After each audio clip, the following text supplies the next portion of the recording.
And this is often the way I see many professors working with e-learning. It's the main model used in most universities where they do e-learning. These are the early adopters, the ones who've seen the technology, got the vision of what it can do, and they're absolutely essential for change, because if they didn't do this, most institutions wouldn't have been aware of the potential value of e-learning. These are often, the early adopters are often very dedicated, and in fact they have no alternative because there's no help for them. But there's lots of problems with the Lone Ranger model. First of all, as I've mentioned already, it's too much work for one individual. Secondly, the quality is often poor.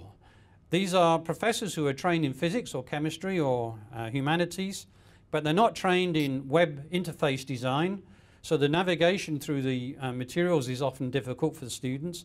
The graphics are often poor because they're not graphics designers, and often the goals aren't appropriate for e-learning. All they've done is to take their classroom goals and try to teach the same classroom goals through e-learning, rather than looking at some of the newer goals of, in other words, they've used it for information transmission. Now, you can use e-learning for information transmission just as well as in a classroom, if not better, but it's not the best use of e-learning. It's also very idiosyncratic. Each professor creates their own materials, and as a consequence, there's no economies of scale. I'll give you a very good example. 3 professors, in this case pharmaceutical science, are each have an online component to their face-to-face teaching.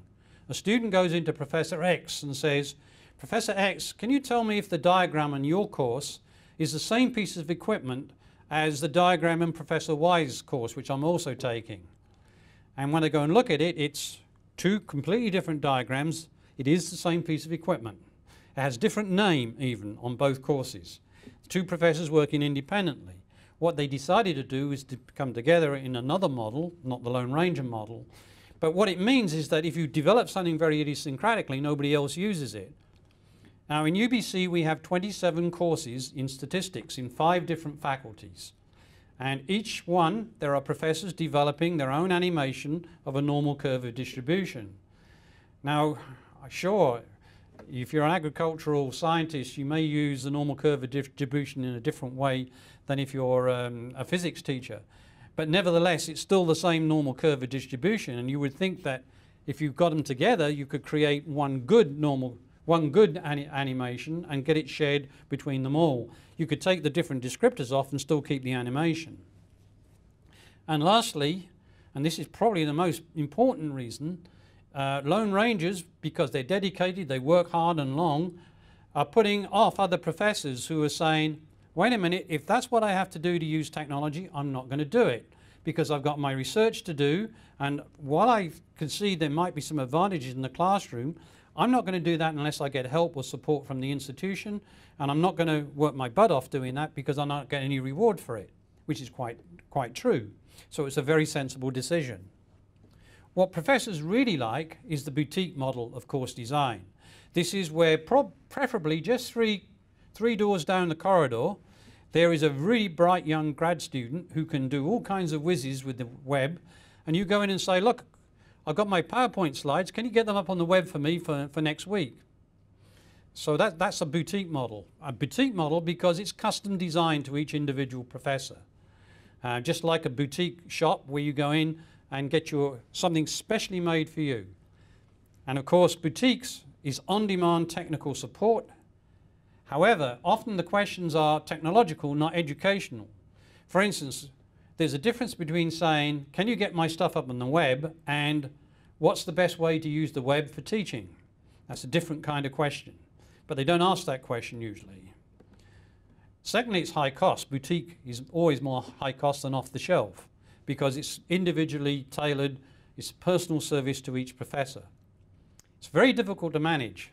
Here's our 2 professors in pharmaceutical sciences. Professor X has gone in and said, get my slides up on the web, and I'd like it for next Wednesday. And on Tuesday, Professor Y walks in and says, I've got this really important job. I've got a class tomorrow. Drop everything you're doing and get my stuff up on the web.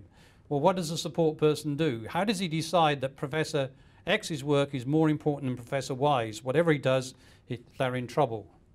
It's not scalable. It's difficult. It's all right when only 5 or 6 professors want somebody to help them, but when it begins to spread across the department, then you have to hire more and more people, and then it gets more and more expensive. Collegial materials development is where a group of academics work together. Maybe not for a whole course, but to create animations or learning objects that can be used by different professors in the same course. But sometimes it can be whole courses also. And here the idea is to create and share materials. So you create something yourself and put it into a bank, and you can borrow all the other things in the bank and use whatever other people have done. And in order for that to happen, collaboration between universities is essential. And that's not always easy to achieve. And lastly, the model that's used in creating any media products in business and industry is project management. If you make a movie, it uses a project management model. If you do an advertising product, you use project management. Project management's not rocket science. It's well known in many industries. You establish a project which has a start and a finish date. You work in a team. The team in a university will be a professor or instructor plus an instructional designer or course developer plus a web designer. And you have a schedule. You have a start and stop date when the professor will work on this. There's a budget and an output. It will be a course or a learning object or something. A budget will include not just money but time. So for instance, at UBC we would say to a professor, you want to do a standard online course, let's say it's fully online, it's easy to calculate that. We would want 12 days of your time, presuming you've already taught this course, you have a curriculum for it. 12 days of your time to develop it, and then we want you to teach it at least once, and that will require about 80 hours of your time over a year to teach that course. And if you're not going to teach it, we need to be able to hire an instructor who can teach it under your supervision. And so and then we design back from that allocation of time.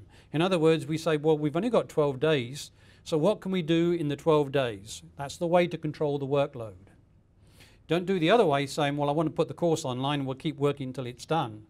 You work back. And of course, that's exactly what you do in a classroom. You're given 3 lectures a week or 3 labs a week, and you have to fit all your teaching into that. And funding is linked to project management. If you don't work in this mode, you don't get the support to do it. So what you can see then is a continuum of design. If we take our previous continuum from classroom aids through to fully online, then as you move across that continuum, you need more technical help, more change in methods, and more upfront money. Sorry, I'll go back. I went too fast. You wouldn't want a full project management model if you're just adding it as a classroom aid. You must be prepared to do a bit more work yourself. Maybe with laptops or with classroom aids, a boutique model would work quite well because it's a fairly small amount of change. But as you move into mixed mode and distance education, then you probably need a project management model and you need to work in a team. Also, universities need new people if they're going to e-learning. Obviously, you need the networks and the hardware support. As more professors use the technology for e-learning, so they need more network and hardware support in terms of people.